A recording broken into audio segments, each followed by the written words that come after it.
It's time to sit back, relax, and listen to Conversations with Joan. Conversations with Joan will inspire, motivate, and empower you. Live your best life now. Listen, learn, think, and decide. And now, here's your host, Joan Herman.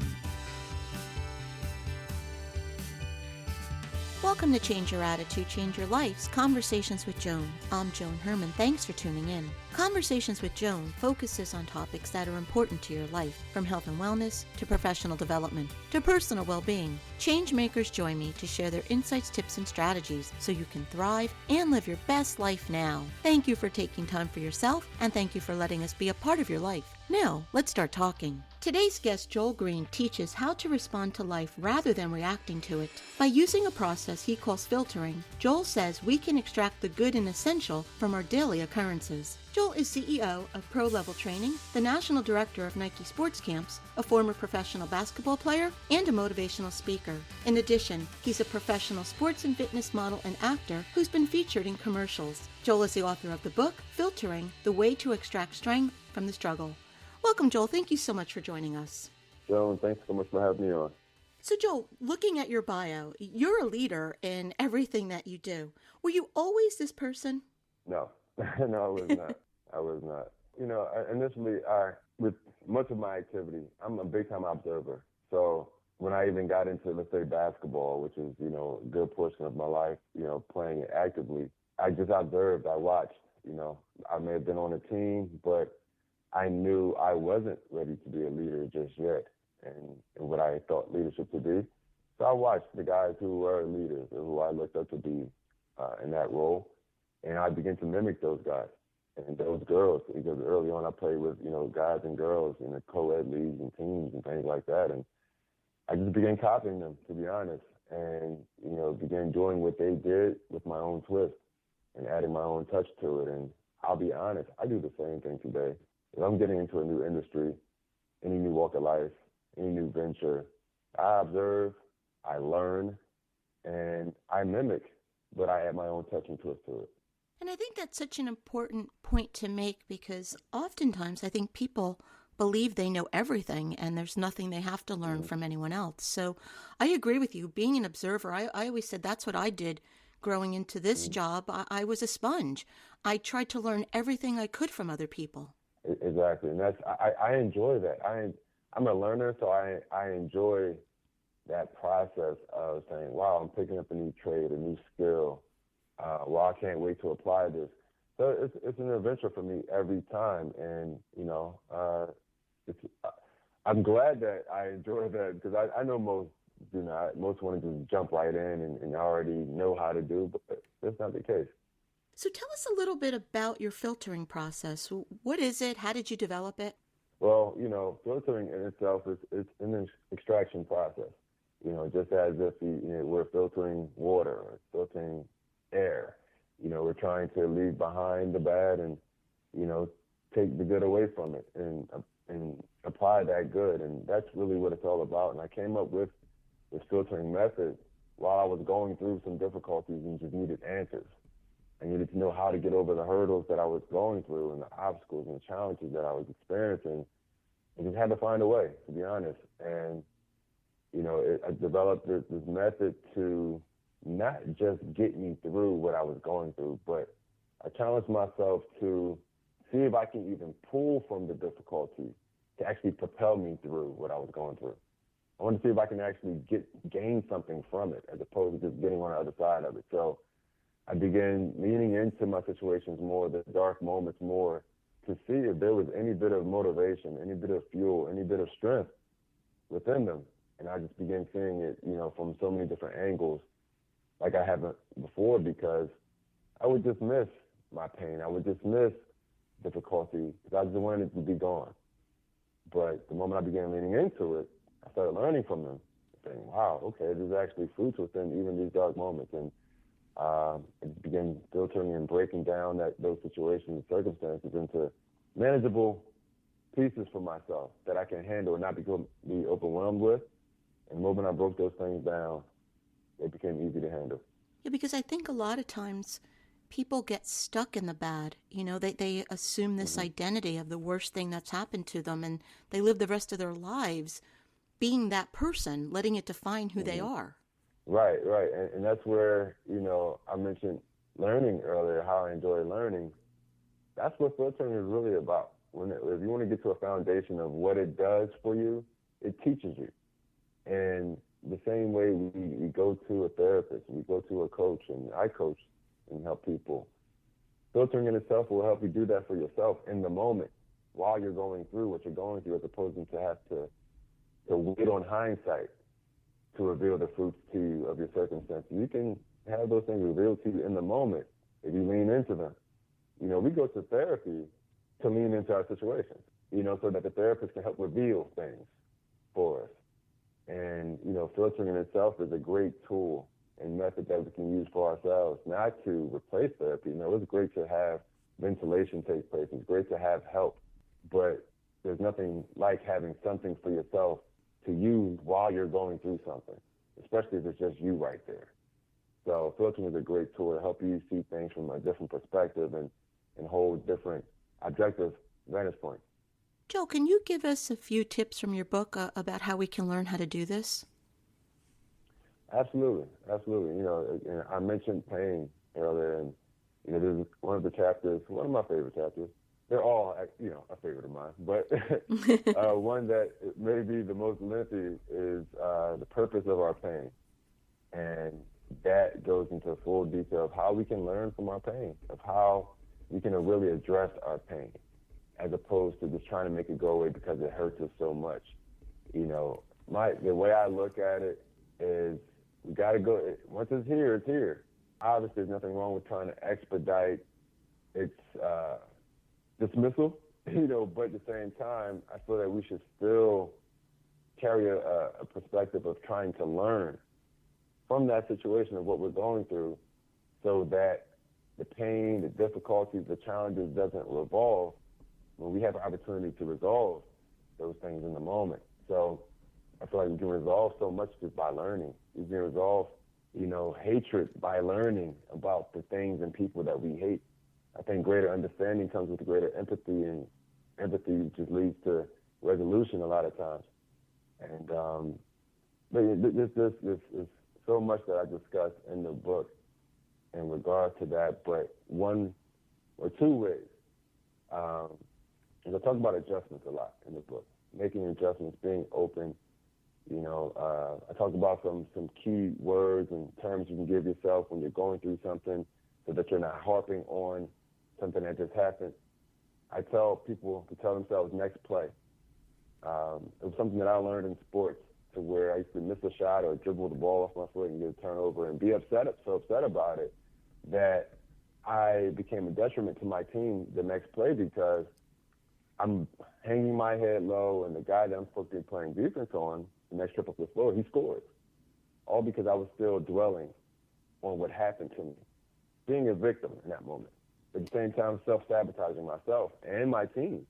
And so my coach, he had to pull me aside a number of times saying, hey, look, you're hurting us by pouting and dwelling on what happened. You have to move forward.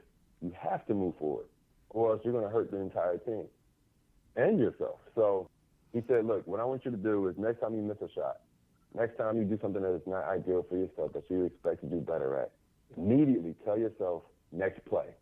And it breaks you out of that moment of disappointment and defeat, and it just takes you forward, and you look for progress immediately. And that's, one way I tell people, it's a nice, quick way to break yourself out of what you're going through and become more aware of there's still more life ahead. Yeah, what a great tip. As you were talking about that, I just kept thinking about, that's my new thing, next play, because that's what happens to us, what you just described. Something doesn't go our way, or somebody says something, or we just get stuck there and we ruminate over it, and we tell ourselves over and over again how horrible we are, and we're no good, and we can't do this, and oh boy, it just consumes us. And so, like you're saying, it sounds simple, but I love it. Next play. Next play. I tell myself that often. Yeah. Life happens, and unexpected people happen, and unexpected reactions to your actions happen. And if it's not ideal, you have to just try to find a way to keep yourself moving forward, and not being stuck in that unideal moment. And it's nice on the other side. It may not always be easy, but it's still worth it. When I look at everything that you've taken on in life, professional basketball, acting, modeling, these are all highly competitive fields. And these are all areas that, your motivation can very easily be broken. How do you maintain that motivation? Besides the strategy that you just shared with us, how do you keep forging forward when you're in such a highly competitive arena? I'm my main competition. And that, and I say that with all humility, no arrogance, no conceit whatsoever. But I put my focus on me in environments like that, because I love growth, I love learning, I love improvement, and only I can grow truly. Even if I'm a part of a team, I can help the team grow, but my contribution comes by way of my, I dare say, selfish growth, my individual growth. That's how I'll then contribute my portion to the team, and that's really what it comes down to. When it comes to my improvement, when it comes to my success at a certain venture, I challenge myself to be my only competition. How well can I do? Not compared to how well they do or how well someone else does. My end result is based off of how well I challenge myself to do, and what can I get out of myself. And that's really what I do with everything. I step into it, and it helps me to worry less about the end result, because I don't like worrying, at all. Yeah. And so I shift my focus to now, because when we worry, we're in the future. We're not in the present. We're thinking about outcomes and results and objectives complete. I'm not concerned with that. My end result is going to simply be a byproduct of how great I do in the moment. And that's where I place myself. And that just allows me to compete with myself and enjoy it that much more. Joel, is that the way a lot of athletes are trained, to just compete with yourself? Yes, absolutely. That's one thing to where, I've spoken to a number of sports psychologists over the years, friends with some now, and that's the ultimate way to become your personal best. It cannot be, comparative. You can be aware of competition. You can be aware of comparisons as far as your numbers versus the best numbers, things like that. There's nothing wrong with being aware of that. That cannot be your primary motivator or driving force. Ultimately, all you can do is all you can do, right?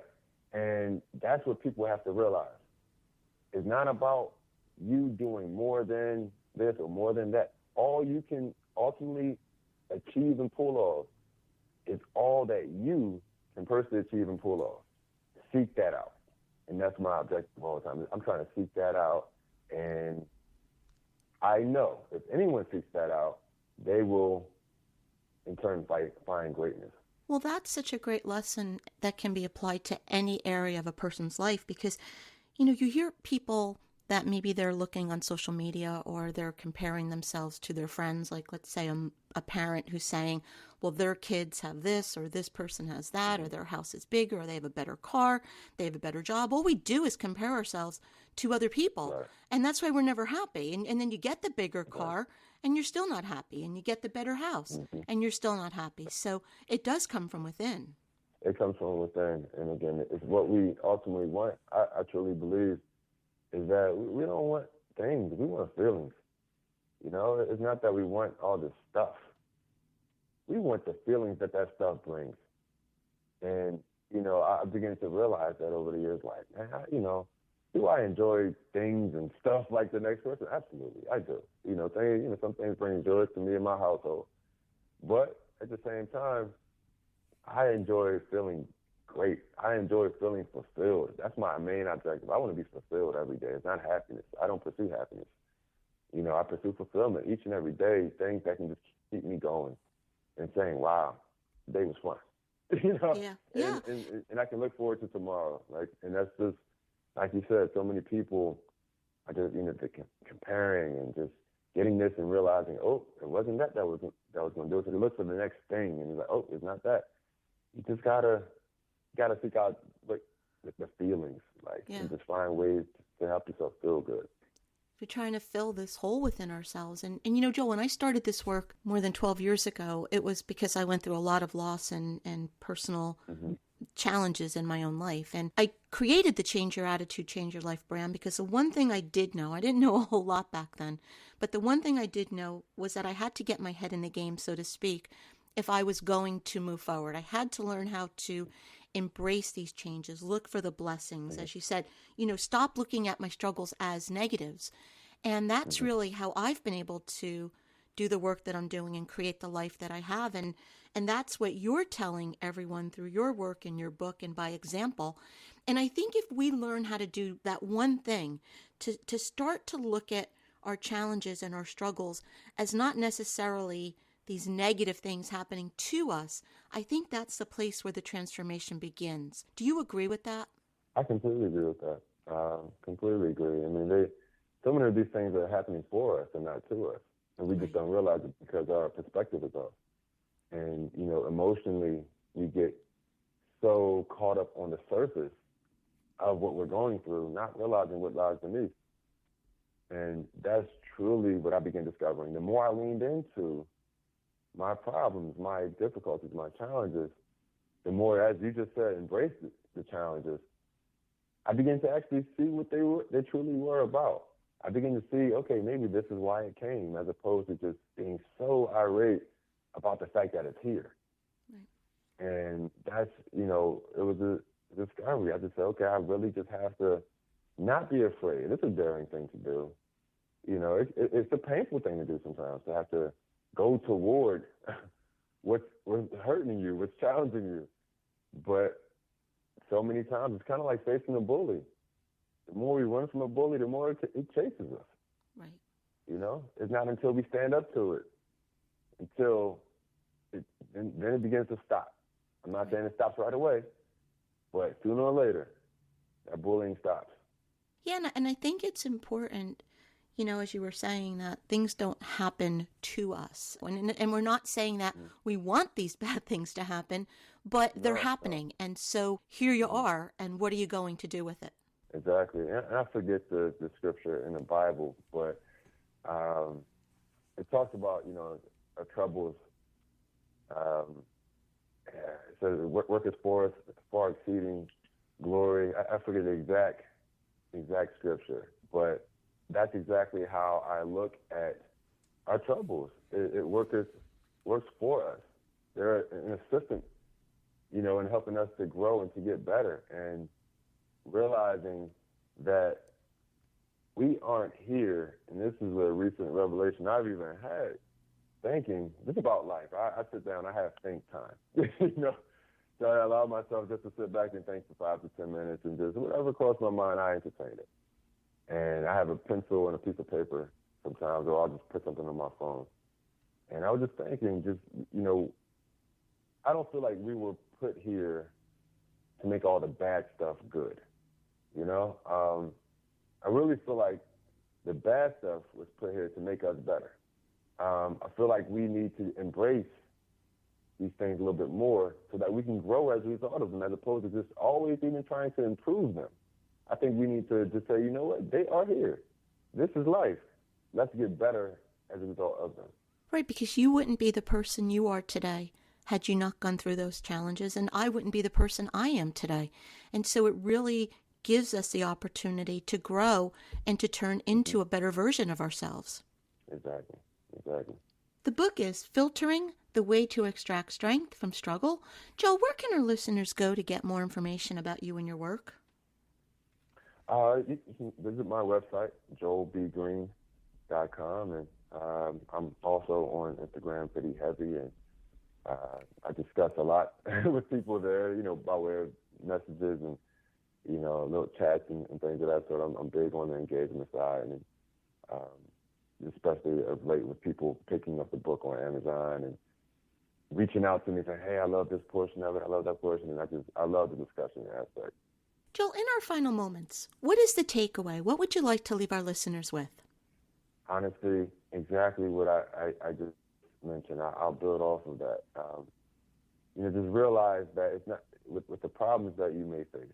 the problems that may be present surrounding you, it's not always about dismissing the problems. It's not always about removing the problems. It's not always about making those bad things good or making those wrongs right. So many times, those things are present to help improve us, but we've got to carry a different perspective. We have to step outside of ourselves in the situation for a moment and say, you know what can I actually learn from this? How can I grow through this process instead of just having to suffer and go through this thing? Try to take a different perspective the next time you're going through anything that's problematic and see if you can learn from it. I promise you, you will. And remember to say, next play. Joel, thank you so much for joining us. This has been such a wonderful conversation, and I've really enjoyed having you on the show. Joan, thank you so much. It's been a joy. Thank you for joining us. I hope you found the show informative. At Change Your Attitude, Change Your Life, we believe that knowledge is power. Take what you've learned, apply it, and live your best life now. Remember that the information provided is the opinion of our guest and should never replace the advice of a professional who knows your personal situation. If you'd like more information, visit our website, cyacyl.com. That stands for Change Your Attitude, Change Your Life. While on our site, listen to past shows on demand, read the digital magazine, sign up for our mailing list, and be sure to follow the show on social media. Until next time, this is Joan Herman. Thanks for tuning in.